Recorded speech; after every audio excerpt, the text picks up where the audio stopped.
ใบซุงค่ะมื้อนี้ค่ะก็ติมาเฮ็ดเค้กกล้วยหอมกินค่ะมื้ออันไหนก็ติเป็นกล้วยหอมนี่ค่ะเนาะเอาติเอาอันมันสุกๆแห้งๆค่ะแล้วก็อันไหนก็ติเป็นแป้งข้าวมุ้นนี่ค่ะเนาะแป้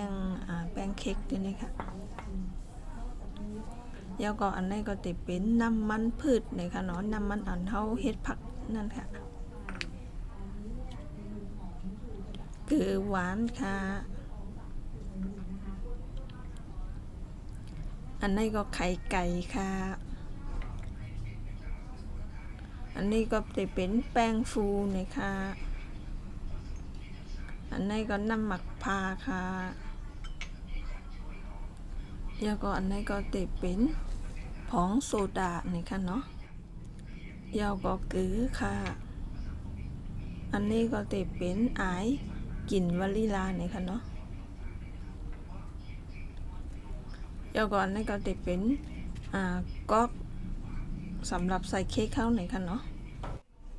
กำในเขาก็ติมันนอกกล้วยเขาไว้นี่ค่ะเนาะเขาก็ติเอาซ่อมในบีบให้มัน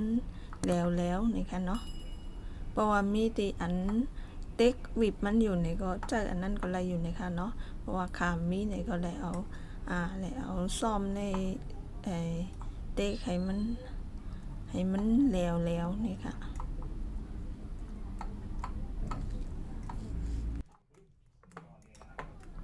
ในค่ะเนาะในก็แล้วย่อในก็กำลังเขาก็มาใส่น้ำมะนาวค่ะเนาะน้ำหมักพาเนี่ยค่ะเนาะ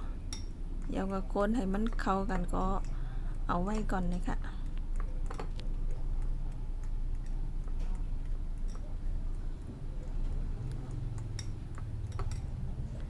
พอคนเดียวก็เขาก็พักไว้ก่อนเลยค่ะเนาะกำลังเขาก็ติมาท้องแป้งกันเลยค่ะ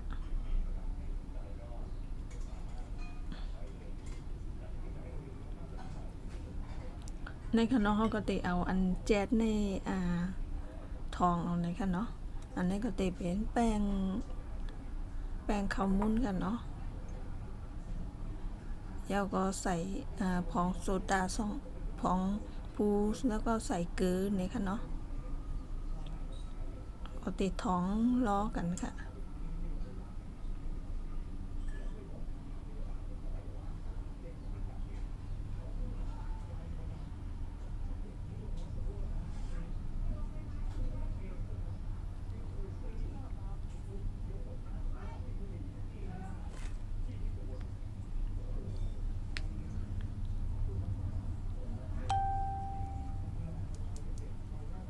ในค่ะเนาะมันก็ติมีเป็นก้อนเจ้าไหนในค่ะเนาะเพราะว่าเขาอ่ำทองนี่มันก็ติเป็นก้อน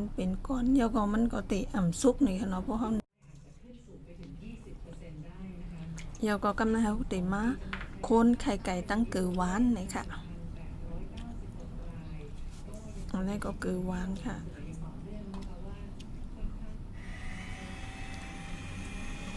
กันแล้วก็ติเอาอันค้นคืนค้นมันมาค้นให้ค่ะเนาะค้นให้น้ำตาลมันเจิมเลยค่ะ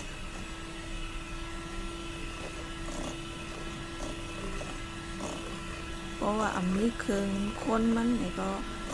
เจ้ามือค้นก็อะไรอยู่ในค่ะเนาะมันก็จะมีอันเอามือค้นก็มีอยู่เลยค่ะ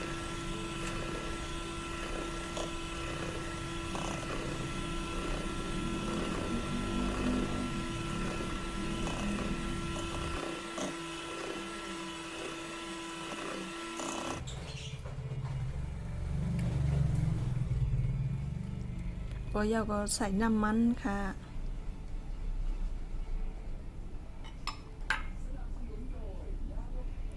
ยาก็คนให้มันเข้ากันกันกั้มเลยค่ะ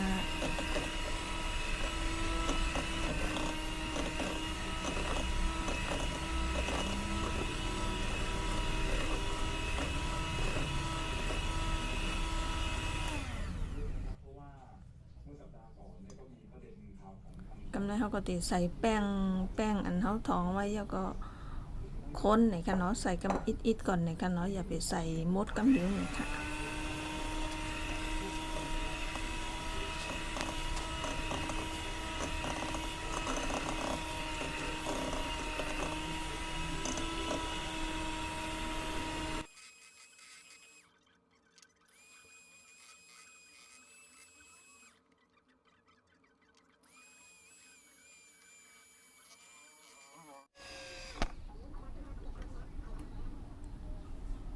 กำลังเขาก็ติดปากหิมมันนี่ค่ะเนาะปากหิมมันอันข้นยานั่นค่ะเนาะ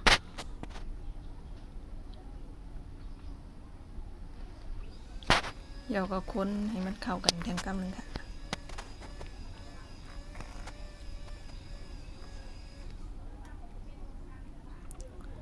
กำลังเขาก็ติใส่กล้วยอันเขาคนไว้นี่ค่ะ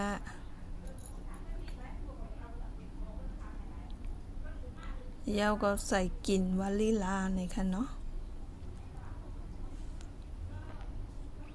เดี๋ยวก็คนให้มันเข้ากันแทงกำนึงค่ะ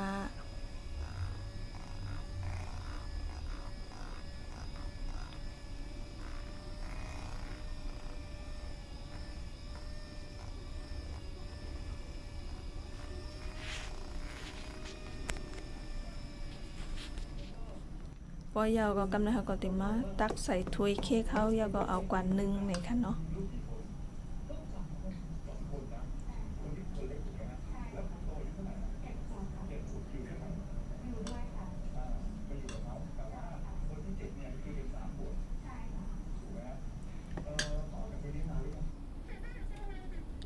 ออกค่ะกำลังเขาก็ติมา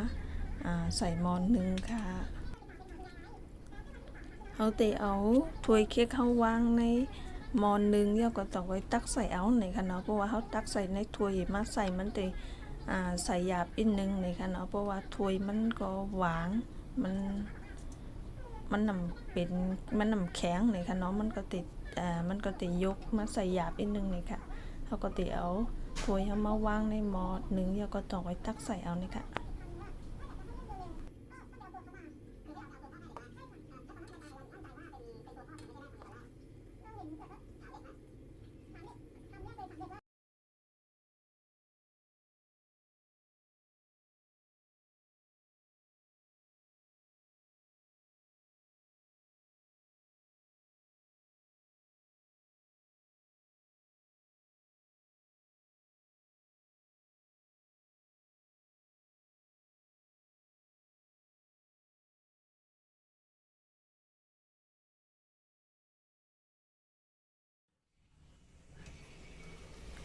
ในค่ะอันนี้ค่ะก่อนนึงไว้20 นาทีนี่ค่ะเนาะมันก็ติเป็นจังไหนอย่างไหนค่ะเนาะกำไรเขาก็ติมาเอาไม้แตงตัวนี่ค่ะเนาะเพราะว่ามันนำจับมาใหม่นี่ก็แสดงว่ามันสุกแล้วนี่ค่ะเนาะนี่ค่ะเนาะเพราะว่ามันจับไม้มาอยู่นี่ก็เอาไปสุกลีนี่ค่ะเนาะเขาก็ติ1แทงกำอ่อน1ค่ะในค่ะเค้กกล้วยหอมเขาก็สุกเย้านี่ก็หน้าตามันก็ติเป็นจังไหนนี่ค่ะเนาะเฮ็ดง่ายๆกล้วยนี่ค่ะเนาะแต่ก็เขาก็จ้ำเฮ็ดกินกันด้วยค่ะน่ากินนะคะสังเกตว่าใต้ก็เขาเก๊กคลิปในเนี่ยก็จอยกดไลค์กดแชร์กดซับสไครบ์ปันอีกนึงนะคะยินจมใหญ่ๆนำติมาปันอินปันแห้งค่ะ